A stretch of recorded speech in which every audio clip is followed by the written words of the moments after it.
Selamat malam, Shalom.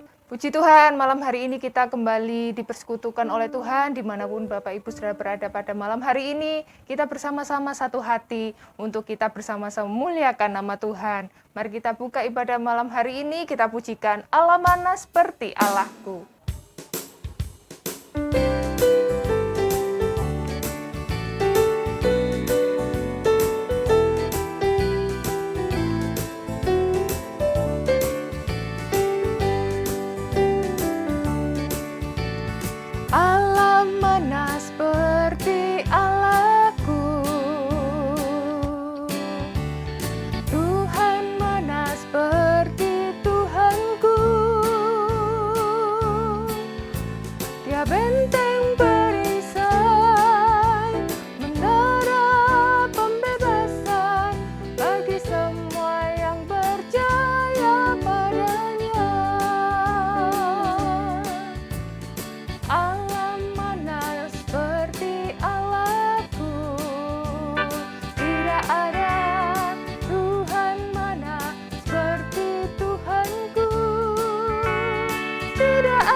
Allah yang tiada bandingnya di dunia ini, di dunia ataupun di surga. Kasih-Nya yang begitu besar bagi kita selalu dinyatakan dalam hidup kita.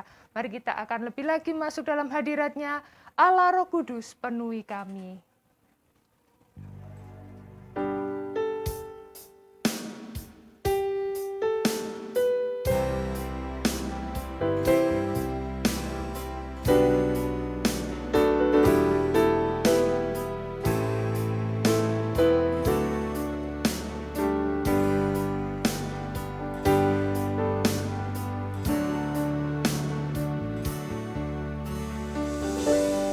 Allah Roh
persilakan kepada Bapak Diaken Sistio.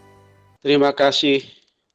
Terpujilah Engkau Bapa yang di surga, yang kami muliakan, yang kami tinggikan, karena Engkaulah yang layak kami sembah. Terpujilah Engkau. Haleluya, haleluya. Terima kasih Bapa, kalau petang hari ini kami semua umat-Mu boleh menghampiri hadirat-Mu dimanapun kami berada melalui sarana Google Meet ini. Tuhan, kami percaya Engkau mengurapi kami. Setiap kami, umat-Mu yang ambil bagian, para pelayan-Mu, tim pastori, dan tim admin, serta kami semua umat-Mu, kami mau menyambut Engkau dengan penuh sukacita. Terima kasih Bapa, dengan kerendahan hati kami mau memuji, muliakan Engkau. Terima kasih Bapa, biarlah sarana yang prasana Kau urapi, sehingga dapat kami pakai, dan dari awal sampai akhirnya Engkau kami puji dan kami tinggikan. Terima kasih Bapa, terima kasih. Dalam nama Tuhan Yesus Kristus, kami mau sembah dan puji Engkau. Haleluya. Amin. Amin. Puji nama Tuhan, Tuhan Yesus Maha hadir. Dia hadir di tengah-tengah kita semuanya. Dan mari kita bawa pujian kita kepadanya, sebab Dia Allah yang hidup dulu, hari ini, dan hari esok. Dan Dia selalu memegang hari esok kita. Anak Allah, Yesus namanya.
selalu menyertai kita semuanya.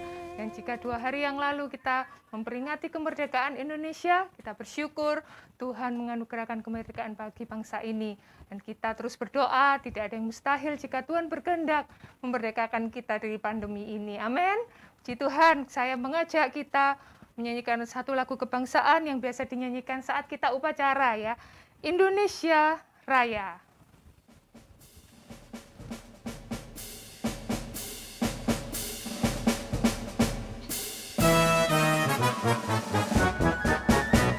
Indonesia tanah airku, tanah tumpah darah. Di sanalah aku berdiri, jadi pandu ibuku. Indonesia kebangsaanku, bangsa dan tanah airku. Marilah kita berseru, Indonesia bersatu. Hiduplah tanahku, hiduplah negeriku, bangsaku, rakyatku semuanya. Bangunlah jiwanya, bangunlah badannya untuk Indonesia Raya.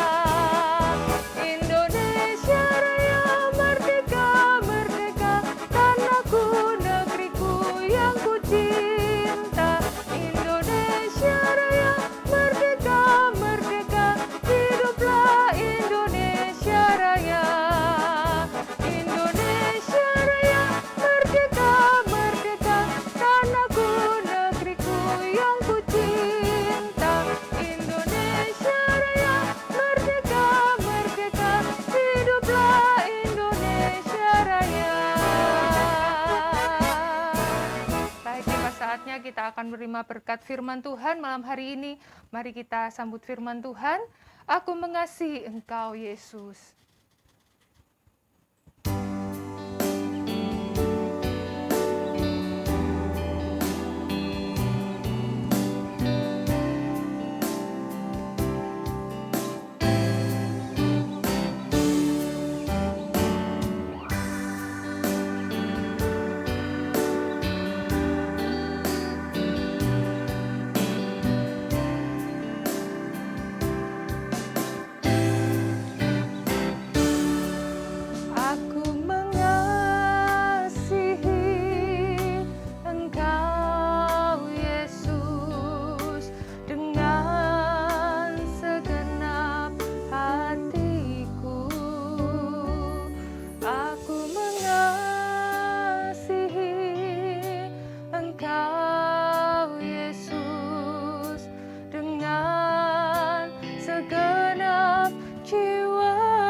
Bapak Diaken Kusriyadi. Terima kasih Tuhan, malam hari ini kami berkesempatan untuk beribadah kepada Tuhan. Setiap pujian yang sudah kami naikkan, kami percaya menjadi dupa yang harum dan menyenangkan hati-Mu ya Tuhan. Tiba saatnya Tuhan, kami siapkan hati dan pendengaran kami untuk diisi dan dibentuk oleh kuasa firman-Mu. Kami butuh firman-Mu Tuhan, untuk menuntun langkah hidup kami, supaya kami tetap ada di dalam jalan Tuhan. Kami percaya Engkau sudah mengurapi Bapak Gembala, yang malam hari Engkau utus untuk menyampaikan firman bagi kami Tuhan. Biarlah wibawa dan otoritas Allah sendiri menyertai beliau pada saat menyampaikan firman Tuhan. Terima kasih, kami sambut firman Tuhan malam hari ini, hanya di dalam nama Tuhan Yesus Kristus. Haleluya, amin. Tuhan memberkati kita semuanya, kita jumpa lagi malam hari ini. Ada hal-hal penting yang perlu kita sama-sama telaah, agar kita sebagai orang percaya tidak mudah tertipu oleh dusta dari kuasa kegelapan. Untuk itu mari kita sama-sama langsung baca Alkitab kita di dalam 2 Korintus pasal 2 ayat 11. Supaya iblis jangan beroleh keuntungan atas kita, sebab kita tahu apa maksudnya. Puji Tuhan. Iya, dikatakan dalam ayat ini supaya iblis jangan beroleh keuntungan atas kita, sebab kita tahu apa maksudnya. Nah, saudara-saudara yang dikasihi Tuhan, pertama perlu saya sampaikan bahwa perikop ayat ini bicara tentang pengampunan. Kaitannya pengampunan dengan ayat penutup perikop itu supaya iblis jangan beroleh keuntungan atas kita sebab kita tahu apa maksudnya. Pengampunan di sini yang dimaksud adalah kita harus saling mengampuni. Saling memaafkan. Nah, lebih-lebih orang terdekat yang seringkali orang mengatakan kalau saya ini disakiti oleh orang yang jauh di sana, Pak, mungkin tidak masalah, tetapi orang yang dekat dengan saya. Nah, ini seringkali begitu. Padahal kalau konsep itu dibalik yang seharusnya, yang dekat itu, yang jauh aja kita ampuni, kenapa yang dekat tidak? Nah, kaitannya pengampunan dengan muslihat atau strategi iblis, kenapa ini berkait? Nah, rupanya pengampunan ini adalah hal yang sangat mendasar dari upaya Tuhan menebus kita. Makanya dalam doa Bapa kami itu punya korelasi yang tidak terpisahkan, ampunilah kesalahan kami seperti kami juga mengampuni orang yang bersalah kepada kami, kepada saya. Nah, itu sebabnya di sini diberitahu kepada kita, penebusan Tuhan ini titik tolaknya pengampunan. Dia terima kita apa adanya. Dia menyambut kita belepotan seperti apa. Nah, maka Tuhan ingin kita juga memberikan pengampunan kepada orang yang bersalah, yang merugikan. Bahasa sebagian masyarakat kita istilahnya yang menzolimi kita. Tuhan Yesus kurang dizolimi gimana, ya kan?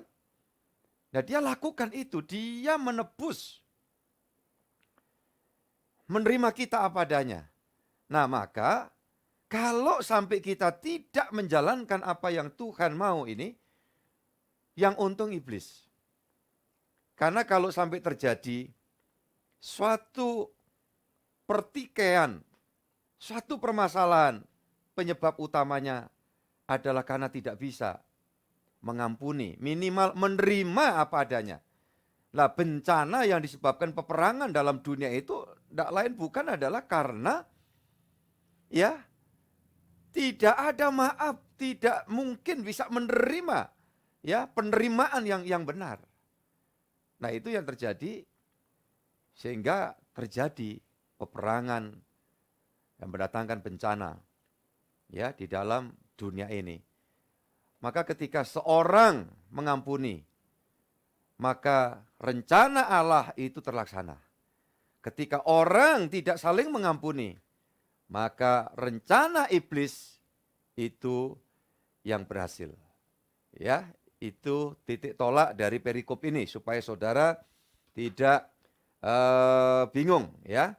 Jadi kalau sudah baca mulai ayat yang ke-1 sampai ayat yang ke-11 ini nampak di situ dijelaskan oleh firman Allah tentang hal pengampunan itu.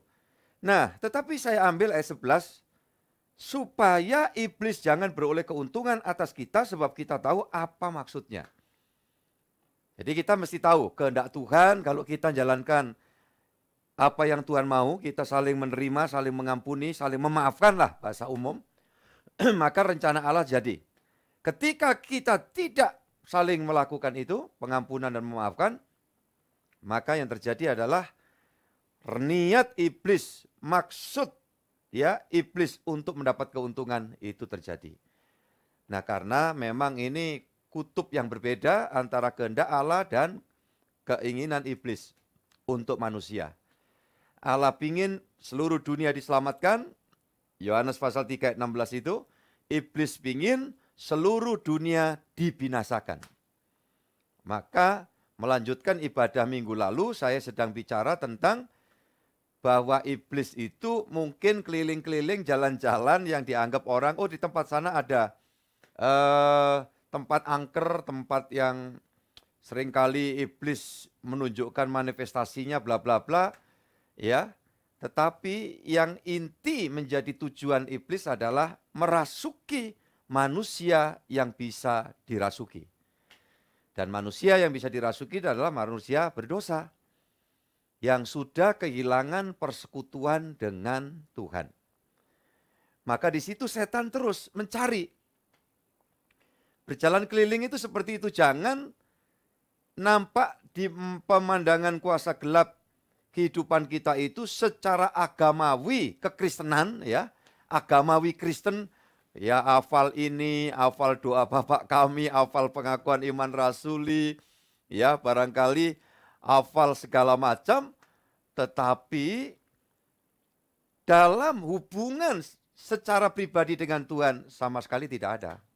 Buktinya apa? Masih percaya firasat, percaya tahyul, percaya mitos-mitos, ya. Yesusnya masih ada plus. Ya, plus bergantung kepada bendawi, benda itu. Nah, makanya iman Kristen itu di dalam kemurnian ibadah menyembah Allah yang adalah roh, maka kita menyembah Dia di dalam roh dan kebenaran.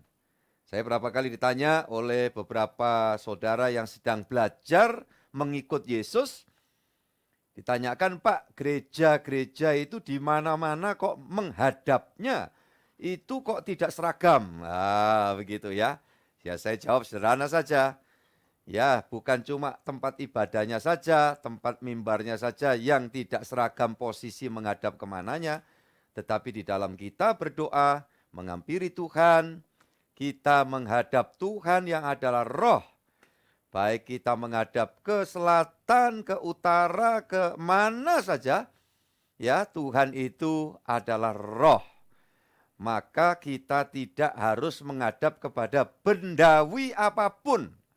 Kadang-kadang disalah mengerti bahwa Kristen itu kalau doa mesti menghadap ya kayu salib, palang salib, atau ya bentuk patung Yesus atau patung siapa ya. Kemudian gambar-gambar Yesus itu kalau orang doa menghadap di situ, nah ini disalah mengerti. Sama sekali enggak. Saya jadi pendeta 38 tahun lebih. Saya enggak pernah sujud di depan salib dalam arti saya itu harus sujud di depan salib atau gambar Yesus itu enggak. Ya perkara saya pas berlutut itu posisinya di situ ada salib, itu lain persoalan, enggak ada niat apa-apa. Ya. Jadi saudara-saudara dikasih Tuhan, benda sesuatu itu baik yang dekat di depan mata atau mungkin jauh jauh di sana. Untuk saya harus ya mengarah ke sana. Di dalam kekristenan tidak demikian. Karena keyakinannya adalah Allah itu roh. Barang siapa menyembah Dia, menyembah di dalam roh. Roh Kudus yang sudah menguduskan kita, dan kebenaran, firman yang terus menyucikan kehidupan kita dari luar. Roh Kudus itu kerja dari dalam kita, ya dia masuk sesudah kita disucikan. Kemudian kalau firman itu bekerja, ya lewat pendengaran kita, apa yang kita lihat, kita baca, dan seterusnya. Maka kita datang menghampiri Tuhan seperti itu. Sedangkan kalau kita hafal, ya prinsip-prinsip agama Kristen begini dan begitu, tetapi faktanya kita masih nyimpen simpenan apapun ya bentuknya, nah itu agamawi. Nah jadi saudara-saudara yang dikasih Tuhan, yang demikian ini, maaf ya, ini kita sedang bicara di dalam lingkup kekristenan ya. Kita tidak melihat itu dari saudara kita berkepercayaan lain, ya itu silakan, namanya kepercayaan masing-masing ya silakan. Tapi dalam kekristenan ketika orang itu masih dalam agamawi, ya cara makannya begini, mengambil persiapan makan mesti begitu, cara doa gimana, tertata rapi, bersih ya. Itu pembacaan firman Tuhan. Tapi waktu iblis jalan lihat, wah bersih, tertata rapi, serba teratur, ngomongnya ditata, ya kayak ya oh, tetapi kan yang di luar belum tentu sama dengan yang di sini, ya kan? Nah, itu paling demen setan itu untuk apa? Masuk. Bahkan kita lihat yang lalu bahwa yang masuk bukan satu, dia bawa teman, jumlahnya 7. Nah, ini menunjukkan satu bilangan ya kekuatan setan yang sedemikian bisa masuk ya di dalam kehidupan manusia yang berdosa ya. Nah, tetapi juga yang merasa diri tidak berdosa, itu berdosa justru. Gitu loh, manusia itu ketika merasa diri aku ini suci begitu, aku tidak berdosa sama sekali, justru itu dosa. Ya, karena orang yang merasa diri suci benar tidak akan pernah datang kepada Yesus sebagai tuannya, sebagai raja di atas segala rajanya, majikan saya. Ya, karena apa? Sama dengan aku tidak butuh, gitu ya. Aku bisa dengan kekuatanku, aku ini bersih. Nah, justru kuasa gelap itu sedang ngincar yang model begitu. Makanya orang beriman yang sedang mengalami penebusan Tuhan, semakin hubungannya dekat, semakin ya akrab dengan Tuhan, dia merasa bahwa ya aku ini belum seberapa, aku belum apa-apa. Ya, orang lain jauh lebih bagus. Saya masih belajar ke sana. Nah, seperti itu kayak pemungut cukai. Ya, dia menundukkan diri, dia tidak berani mendongak ya. Ini dalam pengertian gambarannya seperti itu. Beda sama orang Farisi, ahli agama ya, yang serba tertata rapi tadi. Nah, yang terjadi mendongak dan merasa aku tidak seperti yang lain. Nah, seperti itu. Ini doyanannya kuasa gelap. Ya, setan tuh cari mangsa model begitu.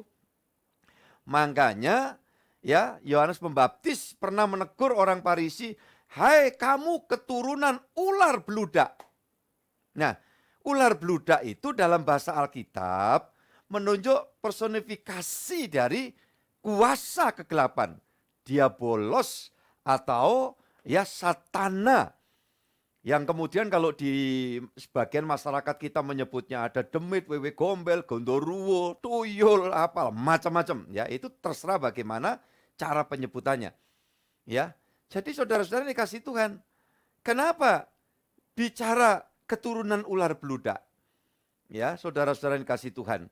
Karena ketika orang itu menjalankan bukan kehendak Tuhan, tetapi kehendak pikirannya sendiri menurut diri itu hebat, nah itu justru jauh dari persekutuan dengan Tuhan. Ya, makanya kita ini diminta oleh Tuhan selalu merasa aku tidak mampu, aku miskin. Kata miskin itu dalam pengertian aku tidak punya apa-apa, aku tidak berdaya, tidak punya ya daya apapun. Tetapi aku hidup hanya karena kemurahan-Mu ya Tuhan. Nah, orang yang begitu selamat, yang begitu ditakuti setan. Saudara-saudara yang dikasih Tuhan, malam ini langsung saja saya memberikan pengantar sampai di sini. Saya akan memberi kesempatan kepada penanya ya. Baik ada yang sudah bertanya langsung melalui japri saya atau nanti malam ini saudara bisa langsung bertanya. Saya perlu menegaskan jawaban saya yang saya tangguhkan pada hari Minggu lalu dari Pak Samuel ya. Saudara-saudara yang dikasih Tuhan, pertanyaannya, Tuhan mengapa menciptakan setan? Saya perlu menegaskan bahwa Tuhan tidak pernah menciptakan setan. Ya, Tuhan tidak pernah menciptakan setan. Pada mulanya Tuhan menciptakan ya pribadi-pribadi yang suci, pelayan-pelayan, tentara-tentara sorgawi. Coba dibaca Mazmur pasal 33 ayat 6. Oleh firman Tuhan, langit telah dijadikan, oleh nafas dari mulutnya segala tentaranya. Jadi, saya sudah pernah menyampaikan bahwa mengapa manusia itu makhluk paling istimewa di mata Tuhan, karena beda dengan ciptaan yang lain. Kalau kita lihat hewan binatang, ya, dia mempunyai tubuh, dikasih nyawa, tetapi dia tidak memiliki roh. Kemudian malaikat bala tentara sorgawi itu diciptakan tanpa tubuh. Hanya dengan dihembuskan nafas Allah, nafas itu nefes, atau ruah dalam bahasa Ibrani, yang bahasa Indonesia sekarang ini roh. Maka jadilah bala tentara langit. Nah tentu waktu Tuhan menciptakan dengan nafasnya, nafas Tuhan itu kesucian, nafas Tuhan itu adalah kebenaran. Nafas Tuhan, roh Tuhan itu adalah ya yang menciptakan makhluk sorgawi yang pada awalnya itu bersih. Dilengkapi dengan akal budi, ya, punya kecerdasan tetapi tidak punya otak. Itu kalau roh-roh itu tadi. Ya, manusia diciptakan, diberi akal budi dan diberi otak, punya otak. Karena manusia punya tubuh. Ya, saudara-saudara dikasih Tuhan. Nah, manusia punya jiwa. Nah, jiwa ini adalah eksistensi dari pribadi yang nanti akan terus berkelanjutan, merupakan lanjutan dari perjalanan hidup dalam dunia. Maka jiwanya ini diserahkan kepada siapa? Kepada Tuhan atau kepada hantu? Nah itu menentukan nanti perjalanan akhirnya setelah orang itu meninggalkan dunia. Satu waktu kita semua bakal meninggalkan. Ingat ini, tolong diingat. Hanya siapa lebih dulu, gitu aja. Tidak harus melalui pandemi, virus, penyakit. Ya, kalau waktunya roh jiwa kita itu harus menunjukkan keberadaan kita bersama siapa selama ini, ya Tuhan panggil.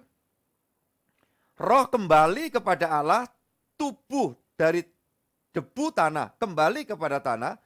Lah jiwa itu yang akan menikmati kekekalan secara pribadi. Kalau dia selama hidup sudah dalam penebusan jalan bareng sama Tuhan, ya pulang ke rumah Tuhan. Kemudian waktu hidup dia jalan bareng sama hantu, ya itu sebaliknya Tuhan. Ya jiwa itu akan sengsara selamanya di dalam kekekalan. Kematian yang kedua itu yang dimaksud di dalam kitab Wahyu. Nah, jadi saudara-saudara yang dikasih Tuhan, baik roh, ya, para tentara Allah, yang kemudian orang menyebutnya dalam bahasa Ibrani itu malah, atau kemudian malaikat itu dalam bahasa kita, ya pada awalnya itu seperti itu, suci, diberikan kehendak bebas, ya, free will, untuk mereka menentukan, ya, kehendaknya, tetapi tentu sudah dikasih batasan. Ketika ada roh-roh itu menabrak batasan itu, di sanalah awal terjadinya ya perubahan sifat yang terkutuk dari roh-roh itu, karena manusia itu beda dengan roh-roh itu tadi. Kalau roh-roh itu roh tidak punya tubuh di dalam dunia roh. Dia bisa memiliki pengenalan dan harusnya melayani Tuhan secara langsung. Dia melanggar. Ya. Dan dalam bahasa Alkitab itu kemungkinan 1/3 dari jumlah makhluk roh itu yang melakukan pemberontakan. Ya, yang kemudian sejak saat itu dikutuk dan tidak ada lagi kesempatan untuk bertobat. Karena kehendak bebasnya, ini pendapat dari beberapa teolog, itu sudah dicabut ketika dia memberontak. Beda dengan manusia. Ketika manusia yang punya roh, punya jiwa ini, satu waktu kena dampak dari pekerjaan kuasa gelap yang membuat berdosa, membuat ya ada hukum maut yang menguasai, Allah masih memberikan kesempatan, free will-nya itu dapat digunakan. Karena manusia masih ada di alam nyata, alam dunia ini. Karena masih punya tubuh. Makanya orang yang sudah terperosok dosa, Allah datang dalam pribadi Yesus. Memanggil, kamu yang letih lesu berbeban berat, datanglah kepadaku. Maka orang yang mau menggunakan ya kehendak bebasnya ini untuk memilih Tuhan, maka dia diselamatkan.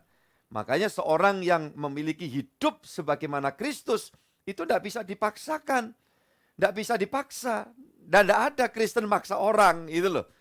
Karena tidak sekedar cuma pindah agama atau beragama Kristen, tidak. Tetapi dengan kehendak pribadi secara mendalam, aku butuh juru selamat. Dan juru selamat itu adalah Tuhan, ya, Tuhan di atas segala Tuhan yang menjadi majikanku, yang bisa menyelamatkan aku.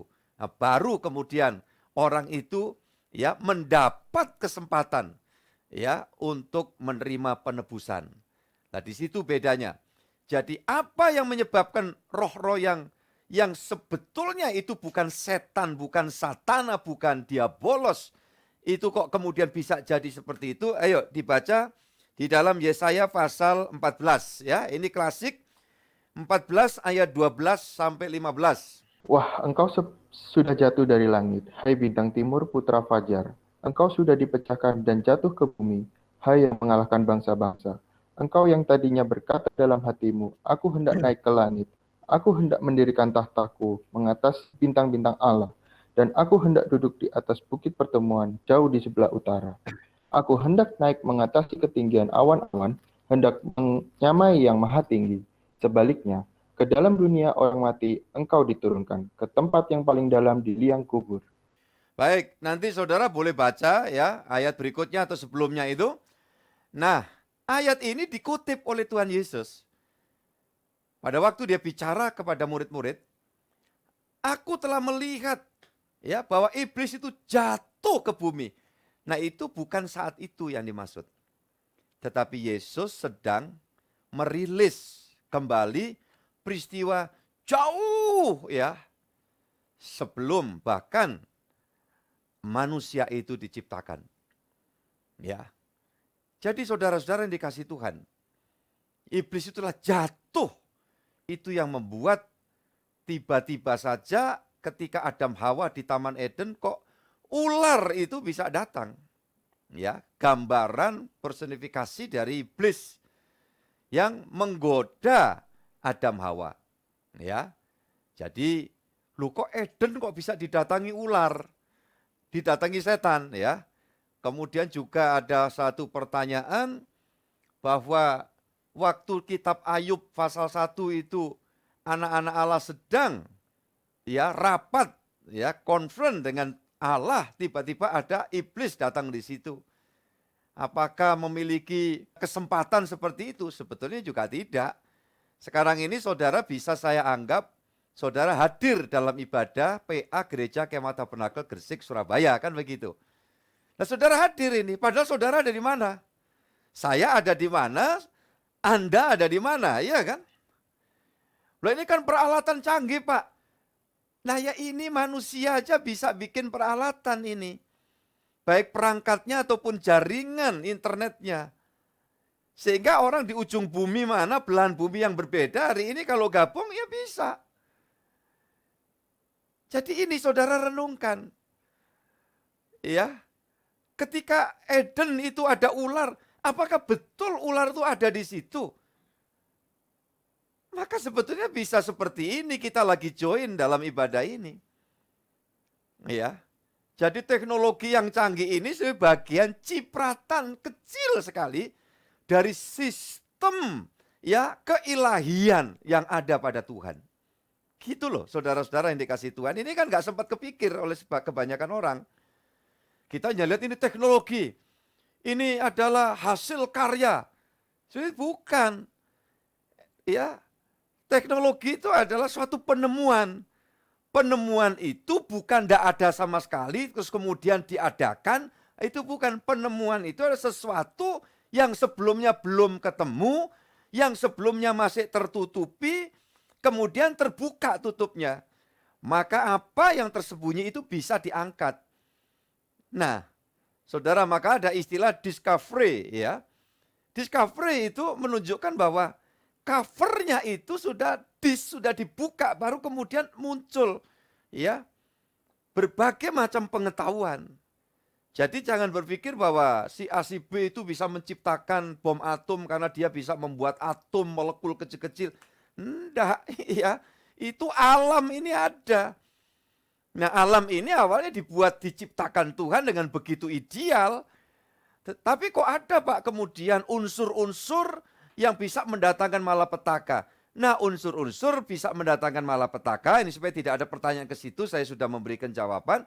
Itu disebabkan peristiwa kitab Kejadian pasal 3. Begitu dosa ya diiyakan oleh manusia ya menggunakan kehendak bebasnya untuk mengikuti jejak iblis dan melanggar seolah melawan Tuhan, maka saat itulah termasuk bumi pun itu mengalami sebuah kutukan. Sehingga setelah itu baru di kemudian hari disebutkan tumbuh semak duri. Nah, dalam bahasa Alkitab semak duri itu bicara tentang gambaran kutuk. Makanya tidak kebetulan ketika Tuhan Yesus kita itu disalib, kepalanya itu ditaruh, dipaksakan ya, sebuah mahkota yang dibuat dari semak duri. Jadi saudara bisa bayangkan maksudnya apa? Kutuk dosa itu ditanggung di atas kepala Yesus pada waktu dia ya melaksanakan grafirat penebusan. Ya, baik saudara-saudara yang dikasihi Tuhan, itu untuk membagi waktu dan saya akan memberikan kesempatan untuk nanti saudara penanya yang langsung ya. Maka dengan demikian saudara-saudara, ketika manusia lu sudah berdosa Pak karena dia menggunakan kehendak bebasnya dengan ngawur. Ya, tapi karena masih ada dalam tubuh, masih mendapat kesempatan sekali lagi menggunakan ya kehendak bebasnya untuk mendengar panggilan Tuhan Yesus atau untuk mengikuti kemauan dari iblis setan dalam dunia ini.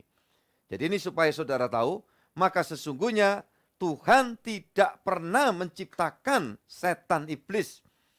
Ya, setan iblis ada karena sebagian dari ciptaan roh-roh yang diciptakan oleh Allah.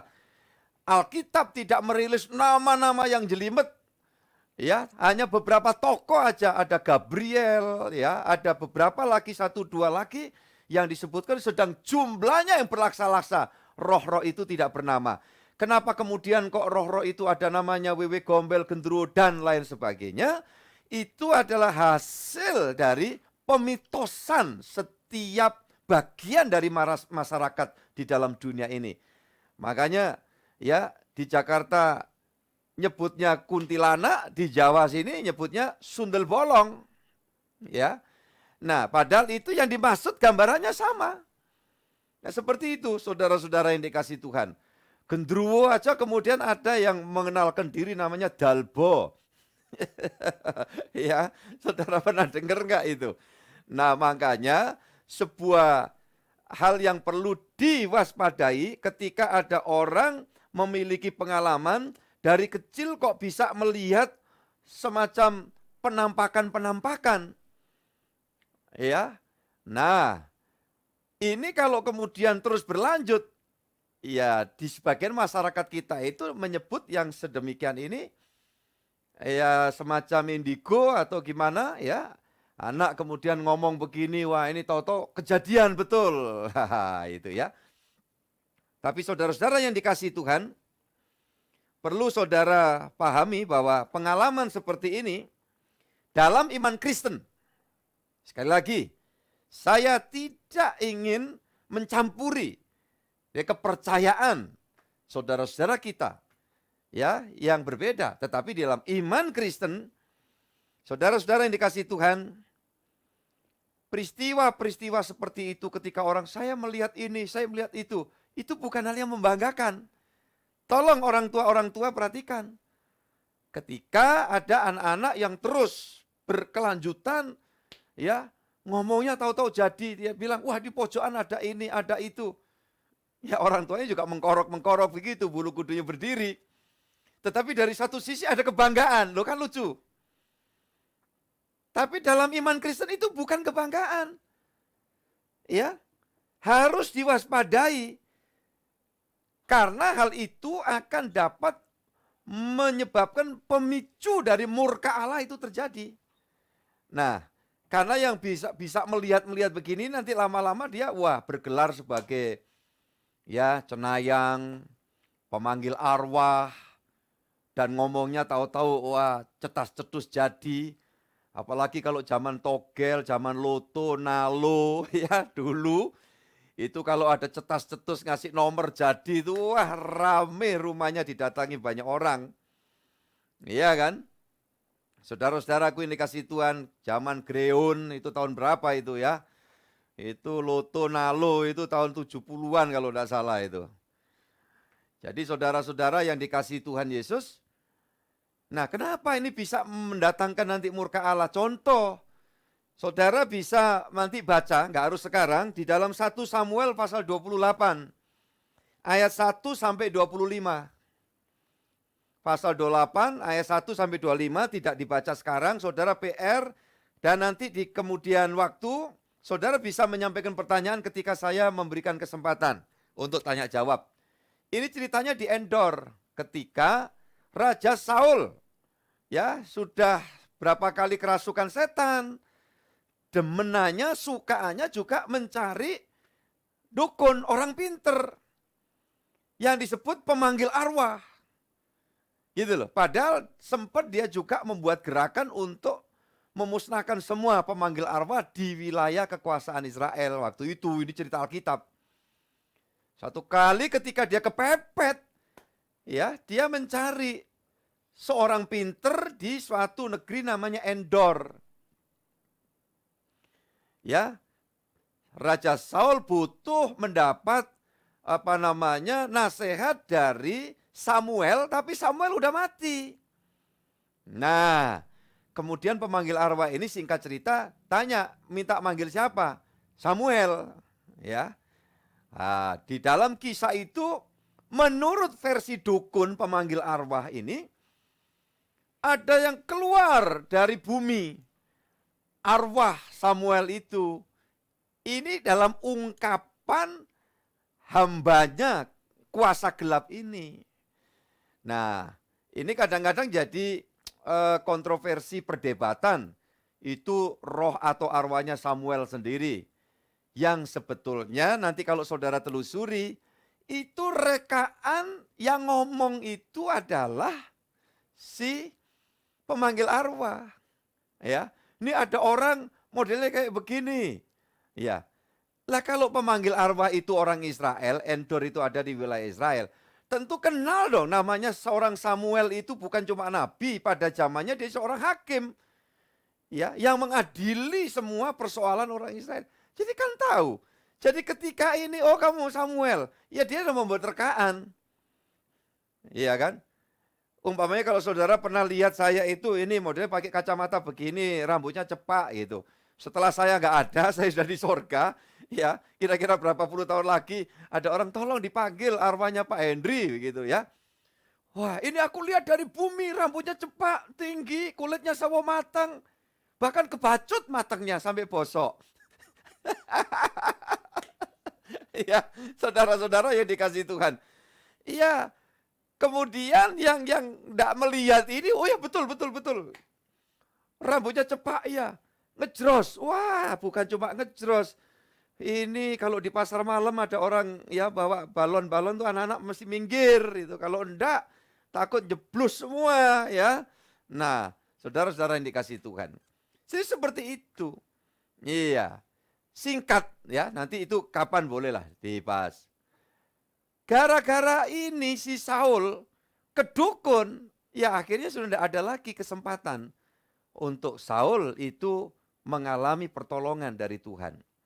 Siapa bersekutu dengan iblis berarti dia membiarkan iblis masuk. Lah Saul kan berapa kali dimasuki roh jahat yang datang daripada Tuhan. Nah, ini dalam konsep orang Israel pada zaman itu dia mengungkapkan seperti itu. Ya, tapi tidak berarti bahwa Tuhan menciptakan roh jahat. Roh jahat itu ada karena roh yang diciptakan dalam kondisi murni itu dia menyalahgunakan kehendak bebasnya untuk membuat suatu pemberontakan terhadap Tuhan. Jadi kesimpulannya saudara-saudara yang dikasihi Tuhan, jika ada yang seperti itu dalam pengalaman kok bisa lihat wewe gombel, gendruwo, pocong, itu bukan hal yang membanggakan, harus diputuskan. Dan ya, saya siap untuk memberikan bimbingan dan pendampingan untuk saudara berdoa melakukan satu pemutusan. Kalau enggak, ini dalam iman Kristen ya, itu adalah bagian dari jalur kutuk nenek moyang akibat dosa. Maka roh-roh yang masuk di dalam diri manusia itu dia pingin terus dia dapat media, mendapatkan tempat. Gitu loh. Orang merasa dia punya ilmu, tidak bisa mati. Nah akibatnya sengsara, sampai dia usia lebih dari rata-rata, tetapi semuanya dilakukan di tempat tidur. Coba bayangkan, kalau saya sih mikirnya tidak begitu. Berapapun Tuhan kasih umur kita, asal selama kita hidup mendatangkan manfaat, mendatangkan berkat, membawa orang diselamatkan, tidak mengundang murka Allah atas diri sendiri dan orang lain, maka kapanpun ya kita siap aja ketemu Tuhan. Kan begitu. Ya, jadi saudara-saudara yang dikasihi Tuhan, orang yang demikian mendapatkan ilmu untuk tidak mati-mati. Seolah-olah panjang umur. Kalau filmnya Jackie Chan itu kan ada ada pil panjang umur, nggak mati-mati. Ya, saudara-saudara yang dikasihi Tuhan. Nah, tapi orang itu sengsara sampai satu ketika orang yang bersangkutan, ya aku sepingin pergi, tapi tidak bisa. Kecuali kalau ada orang yang mau menerima ilmunya, mantranya, gitu loh. Jadi apa di sini? Roh yang merasuki orang itu nggak mau rugi. Ya orang ini nanti mati dia ya dibawa. Supaya ada lanjutannya. Nah begitu terus ada lanjutannya, ada lanjutannya, ada lanjutannya. Nah maka ketika orang di antara saudara ini khususnya yang punya pengalaman ada yang demikian, ya mungkin anak terus bisa ya seperti yang saya berikan gambaran secara praktis tadi, itu harus diwaspadai dan harus didoakan untuk pemutusan. Sekarang saya memberi kesempatan lepas untuk saudara yang mau menyampaikan pertanyaan, cepat langsung unmute, sebutkan nama. Pak, nama saya ini, saya mau tanya ini, silakan. Namanya Pak, kalau di sini akunnya Pak Kemi ini. Oh, yang dari Pak Santoso. Pertanyaannya? Pertanyaannya gini loh Pak, kan apa boleh orang Kristen itu kalau ada orang mati itu masih bisa dihormati paling 40 atau 7 hari sampai 40 sampai 1 hari itu. Atau Oke, sudah nangkep ya. Pertanyaannya orang Kristen apakah masih perlu menghormati orang meninggal? Baik, jawabannya tentu kita tetap ya secara tata krama ya tentu kita menghormati. Tetapi dengan keyakinan orang itu sudah, kalau dia jalan sama Tuhan, ya sudah di sorga, di Firdaus, paradiso. Kalau orang itu sepanjang jalan hidupnya tidak bersama Tuhan, ya sudah, itu urusannya sama Tuhan. Ya. Tapi tentu kalau masih mungkin kemudian memakamkan secara ya ada upacara ini, upacara itu. Ini sebetulnya hanya untuk meneguhkan orang yang hidup, keluarga yang ditinggal.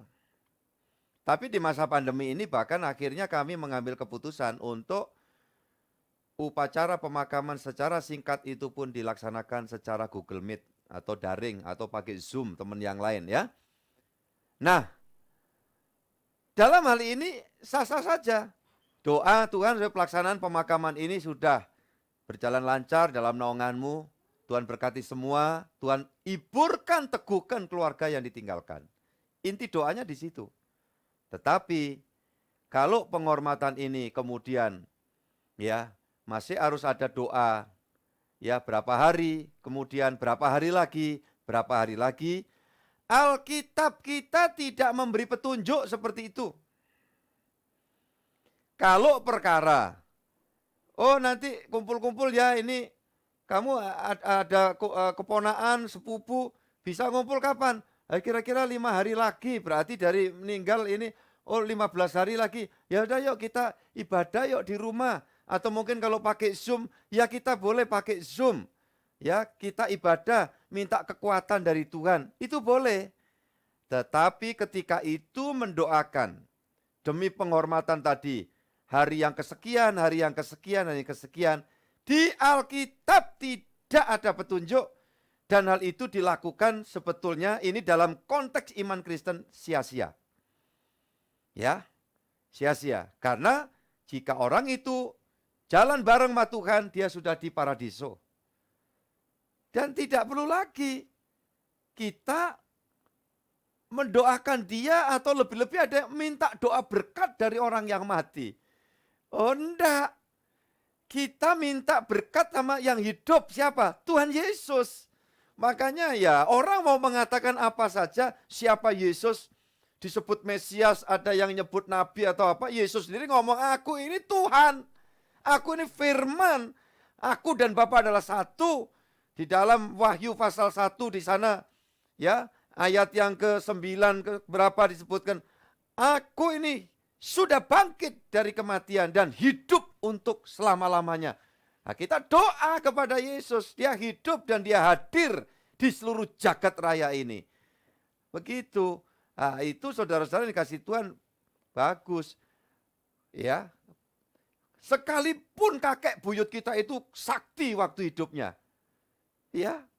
Begitu meninggal, roh kembali kepada Allah, jiwanya ini dia pergi kemana? Ya, sudah tidak ada hubungan lagi dengan yang hidup. Maka ketika kita minta macam-macam, jangan-jangan nanti ada pihak ketiga ya yang menyusup di situ, gitu loh. Nah, ini yang perlu saudara ketahui. Nah, kalau patokannya Yesus itu kan 40 hari Pak, baru dia meninggalkan murid-muridnya. Ya maaf saya ngomongnya gini, apa mbah kita itu sama dengan Tuhan Yesus? Kan dia enggak, iya kan? Iya. Nah kenapa Yesus kok 40 hari? Dia bukan karena 40 hari itu jadi kentu patokan. Dia 40 hari itu menguatkan murid-murid. Ngasih lagi kesempatan, tunggu ya 10 hari lagi. Loh, semua yang diomong Tuhan itu pas. Jangan tinggalkan Yerusalem. Karena 10 hari dari kenaikan Yesus itu persis hari raya Pentakosta orang Yahudi, di mana Allah ya hadir melalui lawatan rohnya, Roh Kudus, sama dengan roh Allah, sama dengan Allah sendiri yang melimpahi rahmat, melahirkan gereja Tuhan pada waktu itu 2000 tahun silam. Nah, itu sebab Yesus 40 hari, jangan nanti ada yang meninggal, hari yang ke-40 podo melekan nunggu, begitu didengar di depan bunyi glodak gitu ya. Terus wah iki berangkat saiki selamat jalan ya gitu.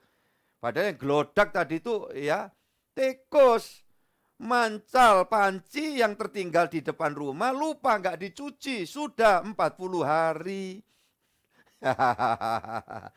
Cukup jelas ya. Lanjut, siapa lagi yang bertanya?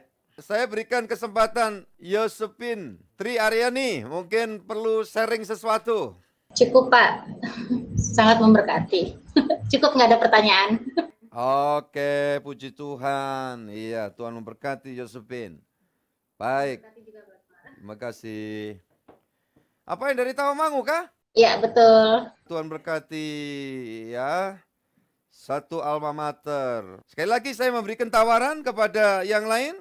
Oke, saya akan jawab pertanyaan anakku Fajar. Sejak Tuhan mengacobalokan bahasa di seluruh bumi, apakah pengertian tentang berita kealahan Tuhan Yesus juga tersimbolkan dan terartikan dengan berbeda-beda seiring pemberitaan firman Tuhan di berbagai negeri yang berbeda kultur dan budayanya? Karena saya sempat juga mendapat cerita dari teman yang beragama ya, bahwa di akhir zaman akan muncul satu nama ya, nama-nama rada Sanskrit begitu ya, Sanskerta maksudnya, yang urutan kesekian yang akan menghakimi manusia di bumi. Kalau secara budaya, tempat lain ada di akhir zaman tidak jauh dari pemberitaan firman Tuhan tentang kedatangan Yesus yang kedua. Jadi ada yang mirip gitu ya. Menyebut nama satu pribadi barangkali. Kenapa ini menggelitik pikiran saya? Karena banyak juga aliran Kristen di Indonesia yang melakukan pendekatan pemberitaan firman Tuhan melalui budaya masing-masing pulau. Disebut juga ada di Pulau Jawa ini ada gereja yang bernuansa ya, kejawaan, atau mungkin di luar pulau mengikuti dengan budaya kepulauan itu. Jadi saya tidak perlu menyebut denominasi ya. Puji Tuhan, agar firman Allah bisa diberitakan dan diterima masyarakat. Ini pertanyaan bagus. Kalau saya simpulkan ada 3 poin pertanyaan. Pertanyaan pertama dan kedua nyaris itu berkait, punya korelasi. Tetapi pertanyaan yang ketiga itu sebenarnya mempunyai satu bidang perspektif yang berbeda. Jadi saya bagi 3, 1, 2 hampir sama di situ. Jadi saudara-saudara, ini perlu saya memberikan gambaran. Di dalam kitab Kejadian itu diceritakan ketika sekelompok orang di wilayah tertentu dia membangun menara Babel ya, dan semua kita tahu. Babel ini menara ya di suatu tempat. Dikatakan mereka akan membangun satu menara yang ujungnya sampai ke langit. Mungkin kalau bahasa sekarang mencakar langit gitu.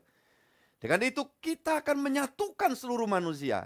Dan sejak saat itu apa yang dilakukan oleh manusia itu ya ternyata bertentangan dengan maksud Tuhan. Dan gak bisa diurai sekarang karena terlalu luas. Yang jelas itu ditentang sama Tuhan. Dan sejak rontoknya atau gagalnya pembangunan menara Babel ini, tiba-tiba orang jadi simpang siur, itu bahasa yang asalnya satu berubah menjadi berbagai macam bahasa. Nah, sejak saat itu, dalam keberbagian bahasa karena kacau balau istilahnya di dalam Alkitab, apakah di kemudian pemberitaan Allah dalam Yesus itu kok ada kemiripan-kemiripan? Nah, itu adalah hasil produk ya. Jadi semacam pokok berpikir yang dihasilkan oleh berbagai masyarakat yang ada di penjuru bumi ini. Tentang kok mirip-mirip, ya mungkin saja ya, mungkin saja. Dan itu adalah satu pemahaman intelijensi manusia yang sifatnya bagaimana untuk mendapat jalan keluar. Ya, bisa menerima penebusan, bisa sampai ketemu Tuhan. Nah, seperti itu. Jadi saudara-saudara yang dikasih Tuhan, maka ada macam-macam pandangan. Kok mirip Pak ini? Ini ada tokohnya begini, ini ada tokohnya. Nah, memang manusia itu ada kecenderungan untuk menokohkan ya suatu sosok yang dianggap memiliki kelebihan dari rata-rata yang ada. Nah, pada umumnya demikian. Nah, tetapi di dalam iman Kristen ini, prinsip sosok Yesus itu tidak bisa tergantikan atau tidak dapat dikloning. Karena ini menyangkut metre Allah. Jadi kalau mirip silakan saja.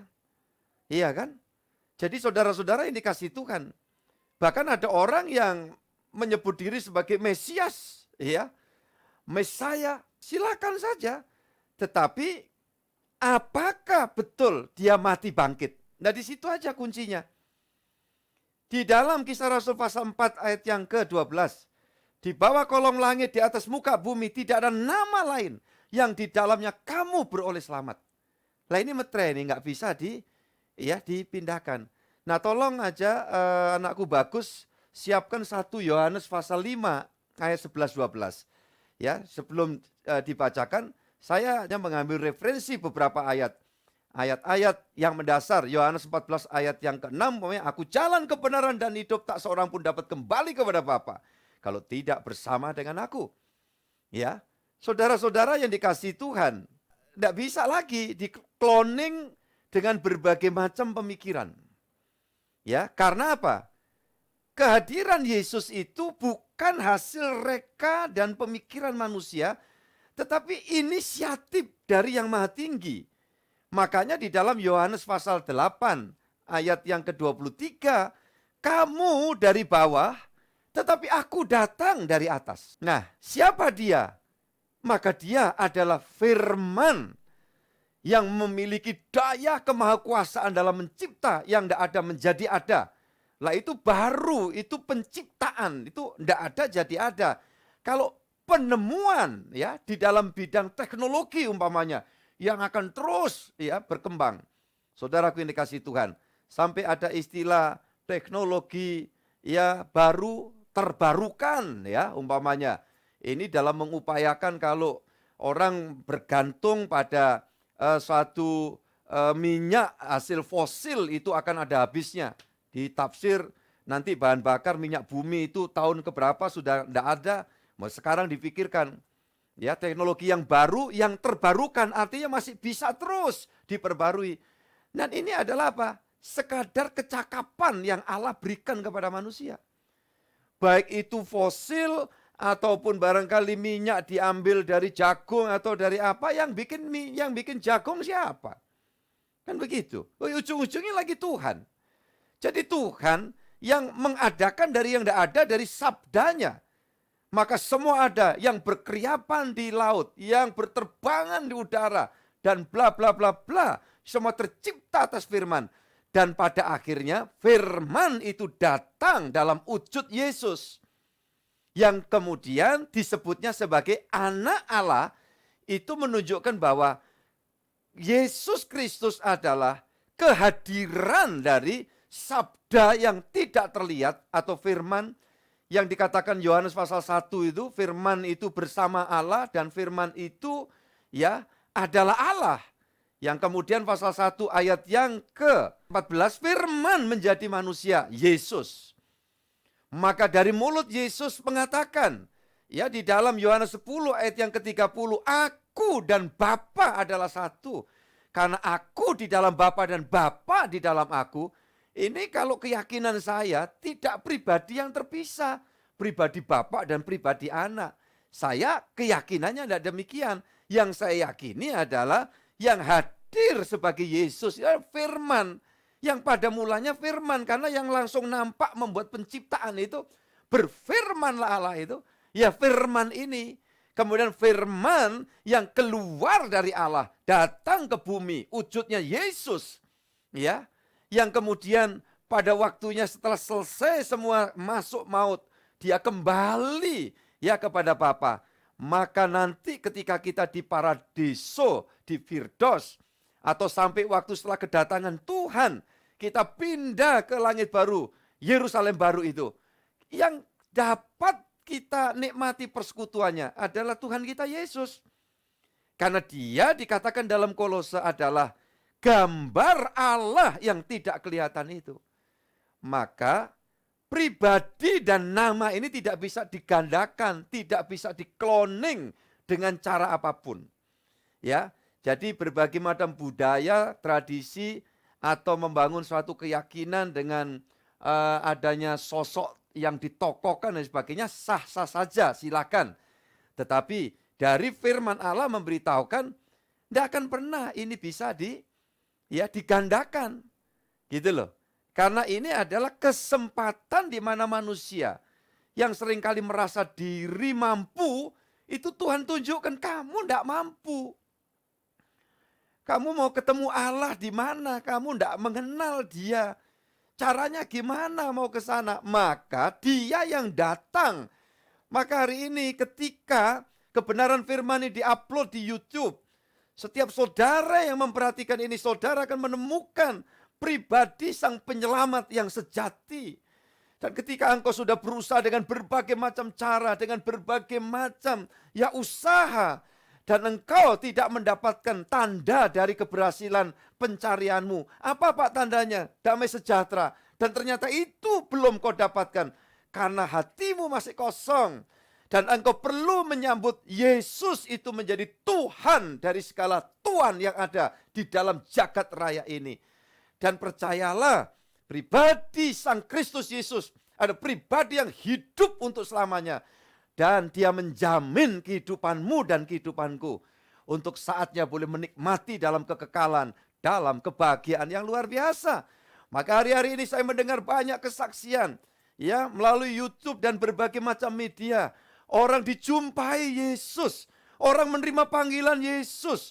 Baik di tengah kesulitan, di tengah masalah, pergumulan, kedukaan. Tiba-tiba Yesus datang dan memberikan jaminan, ikutlah aku, pasti kamu selamat. Datanglah kepadaku karena aku akan memberikan sentosa kepadamu. Karena aku ini adalah raja dari kerajaan sorga. Itulah Yesus yang mengatakan itu, sebab sambutlah. Ketika engkau mendapatkan ini di YouTube, dan apa yang kau dapatkan ini bukan kebetulan, karena ini berita sorgawi. Satu pribadi, nama di atas segala nama, yang tidak dapat sekali lagi digandakan oleh model macam apapun bentuknya.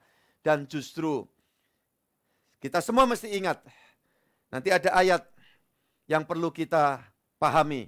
Tetapi tolong dibaca oleh anakku Bagus, 1 Yohanes 5 ayat 11 dan 12. Mengapa kita harus menerima Yesus sungguh-sungguh dalam hidup kita? Jawabannya ini, silakan. Dan inilah kesaksian itu. Allah telah mengaruniakan hidup yang kekal kepada kita, dan hidup itu ada di dalam anaknya. Barang siapa memiliki anak, ia memiliki hidup. Barang siapa tidak memiliki anak, ia tidak memiliki hidup. Baik, puji Tuhan. Saya sudah sampaikan beberapa waktu lalu ilustrasi sederhana dan ini tidak sempurna. Namanya analogi selalu tidak sempurna ya. Saya punya air dan air saya taruh di dalam kemasan botol. Barang siapa menerima botol berisi air, maka engkau menerima air yang menyegarkan hidupmu. Allah mempunyai hidup dan hidup itu ada di dalam anaknya. Ya, hidup itu gambarannya air, anaknya ini botol. Barang siapa menerima anaknya, siapa dia? Firman dalam wujud Yesus, kau sambut dalam hidupmu, niscaya kamu memiliki hidup yang kekal. Dalam arti, ketika kita tinggalkan dunia kapanpun, jiwa kita ini nempel di dalam hadiratnya Yesus. Kita dibawa ke rumah Tuhan. Karena kita hidup di dunia, kita jalan bareng sama Tuhan. Makanya, ya saudaraku ini kasih Tuhan, kita menikmati. Dalam dunia ini ada guncangan-guncangan, tidak usah terlalu khawatir. Ya, Pak, saya didiagnosa dokter gangguan begini, begitu. Ya, berobat aja teratur, dikasih obat minum. Tidak usah dipikirin penyakitnya. Ya, semangat hidup itu membuat engkau tambah sehat. Yang setuju katakan amin. Haleluya. Oke, ayat penutup. Ini warning buat kita semua supaya kita tahu. Ya, Amsal pasal yang ke-14 ayat 12. Ada jalan yang disangka orang lurus, tetapi ujungnya menuju maut. Nah, ini yang harus mengingatkan kita. Makanya urusan pulang ke sana itu tidak bisa bikin jalan sendiri gitu loh. Dan kalau saya mempunyai rekaan, wah kita mesti jalannya begini, kita harus baik-baik lah. Orang itu jangan nyakiti orang. Bahasa Jawanya, asal orang ngawoni wong liya gitu. Padahal awu itu lemah, saudaraku. Ya, orang ngawoni wong liya gitu. Ya, saya itu baik dengan semua, nanti bisa ke sana. Ya baik, cuma dapat upahnya kita acungan jempol aja, diancungin jempol ini orang ini baik. Ya, apalagi kalau jiwa sosialnya tinggi itu paling masuk headline aja itu di sebuah media. Wah, orang ini jiwa sosial luar biasa. Ya, tanahnya 100 hektar dijual, hasilnya dibagikan untuk orang, untuk bangun jembatan, untuk apa. Ya dikenal gitu aja. Tapi masalahnya untuk urusan jiwa kita itu ke paradiso, itu harus menunggu tim SAR sorgawi. Ya, dan komandannya namanya Yesus. Dia yang datang untuk apa? Menyelamatkan. Kalau enggak, umpama saya ini barangkali ya semacam kompetitornya siapa itu pengangkat besi ya. Lifter terbaik, ngangkat 2 kali berat badan, kuat. Gitu. Tapi ini ngangkat 2 kali berat badan bisa. Kalau yang ngangkat ini kecemplung lumpur lapindo gitu. Kalau enggak ditolong yang dari atas enggak akan bisa naik. Ya, bisa ngangkat besi 2 kali lipat berat badannya. Tetapi ngangkat badan kita sendiri, kalau enggak ada yang nolong, ya enggak akan bisa. Jadi, dalam hal ini anakku Fajar dan juga ini pengertian buat kita semua, maka sesungguhnya jangan kita berpikir bahwa nama ini bisa dikloning. Tentu tidak bisa. Ketika ada ya aliran-aliran gereja yang memakai barangkali budaya setempat menjadi pijakan, itu is okay. Tidak masalah. Memberitakan pokok kebenaran ini dengan lintas budaya. Jadi memanfaatkan budaya di sana apa ya, bahasanya apa kita pakai, no problem. Tapi intinya tetap nama di atas segala nama. Firman yang datang ini hanya Yesus. Ya, tidak bisa Yesus kemudian ini sebelah mirip loh Pak, mirip Yesus. Ya, masalahnya mirip boleh saja. Tapi betul dia mati bangkit atau tidak? Kalau enggak, pertimbangkan kepercayaanmu. Kalau ini ada hebat ini. Nama ini bikin mujizat. Ya, dari dulu selalu ada yang melakukan begitu-begitu. Ya, tetapi masalahnya, apakah dia sudah turun ke alam maut dan dia memberi jaminan kepastian ke surga karena dia bangkit? Sepanjang sejarah tidak ada orang yang mampu keluar dari alam maut dan mematahkan iblis. Apa ada ayatnya Pak? Ada loh. Kalau enggak gimana? Ibrani 2 ayat 14 dan 17. Maka Yesus mengambil rupa manusia, mendapat bagian yang sama dengan manusia. Apa Pak bagiannya manusia? Manusia itu karena berdosa satu kali akan mati. Dan sesudah itu akan dihakimi. Nah, itu dalam Ibrani 9 ayat yang ke-27. Pendeta, hamba Tuhan, jemaat mesti tahu prinsip-prinsip ayat ini. Sehingga saudara ya dapat memberikan jawab ketika ada pertanyaan-pertanyaan. Ya, saudara-saudara dikasih Tuhan, jangan hafal merek mobil, merek baju. Ya, saudara-saudara yang dikasih Tuhan, ini ingat kebenaran firman Allah. Baik. Nah, satu contoh nggak dibaca sekarang. Tolong nanti dibaca Kisah Rasul 17 ayat 23 sampai 34. Nah, inilah pemberitaan firman berpijak pada budaya setempat. Paulus di satu negeri ya pada waktu itu dia lihat ada sebuah altar tempat pemujaan karena wilayah itu mungkin penganut agama pagan. Jadi banyak yang bisa disembah siapa saja. Ya, sudah ada macam-macam sesembahan ini. Lantas ada satu altar yang ditulis ini kami persembahkan kepada ya Tuhan Allah yang tidak kami kenal. Jadi dalam keyakinannya itu karena semakin banyak yang disembah itu semakin kuat gitu loh. Sudah disebut semua ini tapi masih kurang. Jadi dia membuat satu tempat penyembahan ditulis ini ditujukan kepada Allah yang belum kami kenal. Nah, Paulus datang di situ. Dia berdiri di sebelahnya ya. Monumen seperti itu, lantas Paulus berkata, saudara-saudaraku, aku ini sedang berdiri di sini untuk memberitahu kepada kamu semua bahwa yang kuberitakan ini adalah Allah yang kalian belum kenal dan itulah yang aku beritakan. Nah ini, maka Paulus kemudian cerita Allah penciptaan dan sebagainya pada akhirnya datang dalam wujud Yesus yang bangkit dari antara orang mati dan lain sebagainya. Untuk menjawab kegamangan dan harapan yang masih perlu diisi. Karena dikatakan kepada Tuhan ya yang belum kami kenal. Nanti silakan dibaca sendiri Kisah Rasul 17 ayat 23 sampai 34. Ingat satu hal intinya adalah jangan kita mau ketipu ya dengan berbagai macam rekayasa dan berita hoax dari kuasa gelap. Saya memberikan pokok pikiran untuk kita renungkan. Dan mungkin nanti akan menjadi tanya jawab di waktu yang akan datang.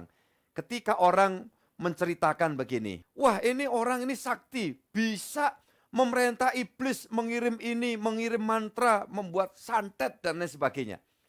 Nah pada umumnya orang berpikir wah ini orang hebat. Dia bisa ya memerintah kuasa gelap. Sebetulnya itu terbalik. Banyak ayat memberitahu. Waspada, iblis itu pendusta. Makanya kalau iman Kristen, lantas yang menyampaikan kebenaran atau kesaksian itu menceritakan saya dulu tukang santet, guru saya ini ngajari begini, dan kemudian saya bisa melakukan begitu. Saya mau katakan buat kita semua, saudara yang dikasih Tuhan, itu konsep di dalam dunia ini adalah konsep dari kepercayaan yang kalau di dalam iman Kristen memberitahu, kita ini bisa ditipu.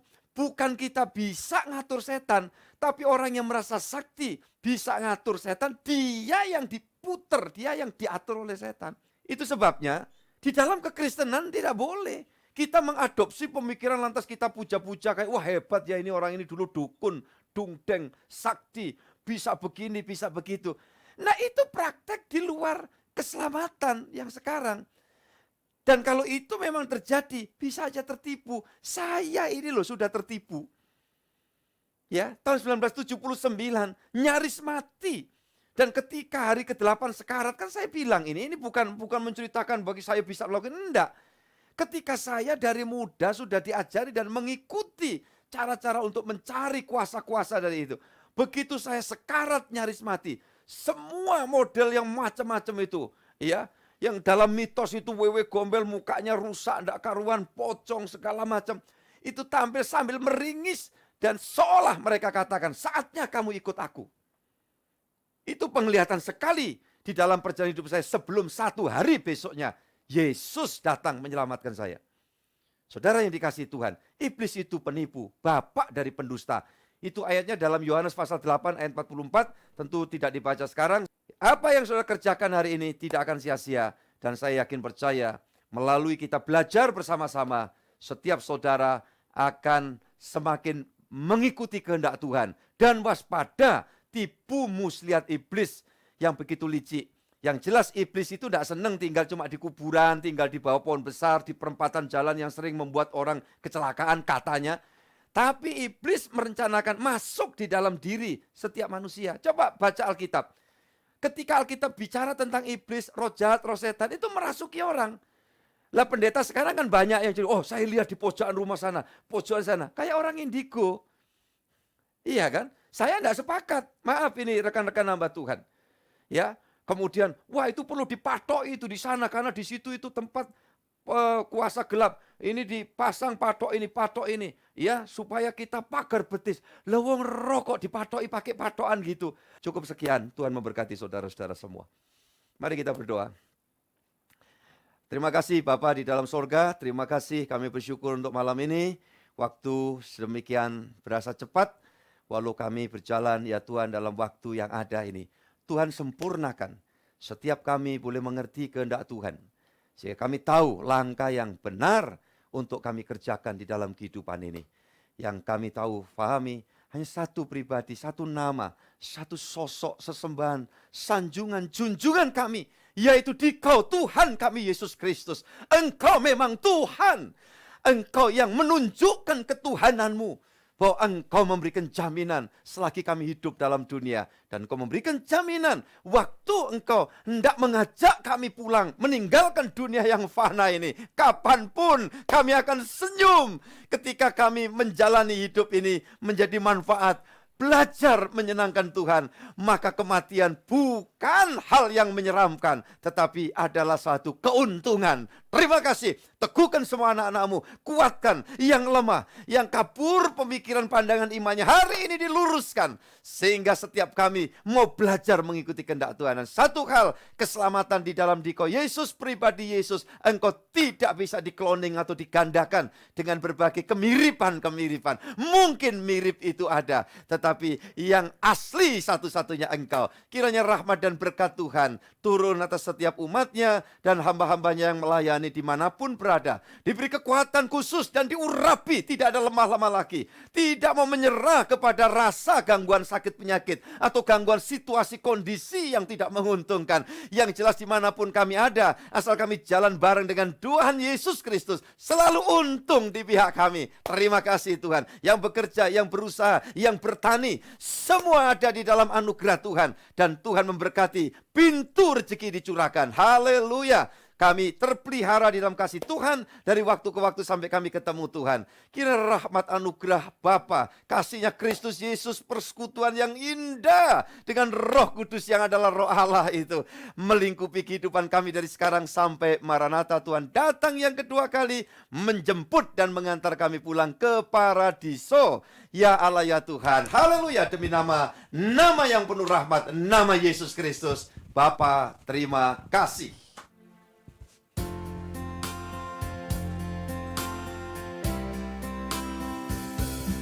Bapa, terima kasih.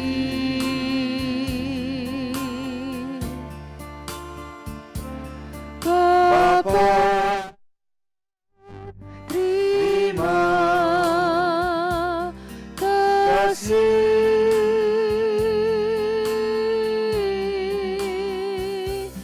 Bapa di dalam surga,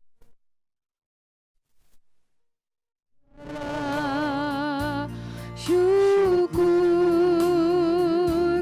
terima kasih. Amin.